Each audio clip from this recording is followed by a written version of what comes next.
আপনারা বিজেপি, আপনারা কালকে কেন মমতা বন্দ্যোপাধ্যায়ের বাড়ির সামনে সারা দিন ধরে ফাইলচোর গান চালিয়েছেন?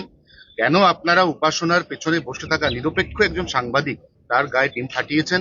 এবং কেনই বা আপনারা বালিগঞ্জ ফাঁড়ি থেকে হাজরা মোড় পর্যন্ত মমতা বন্দ্যোপাধ্যায়ের মিছিলে বারবার বাধা সৃষ্টি করেছেন আপনারা বিজেপি?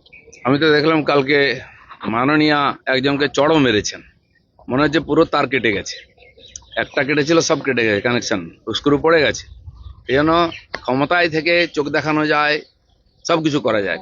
বিরোধী থেকে যদি আন্দোলন করতে হয় ধৈর্য লাগে, মানুষের কথা বলতে গেলে পেশেন্স লাগে, খালি ড্রামা করলে হয় না। একদিন ড্রামা করেছেন, যেখানে সেখানে বসে নাটক করেছেন। লড়ুন আপনি, আমরা তো লড়ছি, আপনার বিরুদ্ধে লড়েছি।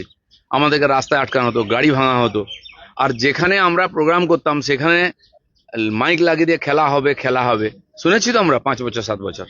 সেগুলো ভুলে গেলে কি করে চলবে? আমাদের ছেলেরা যদি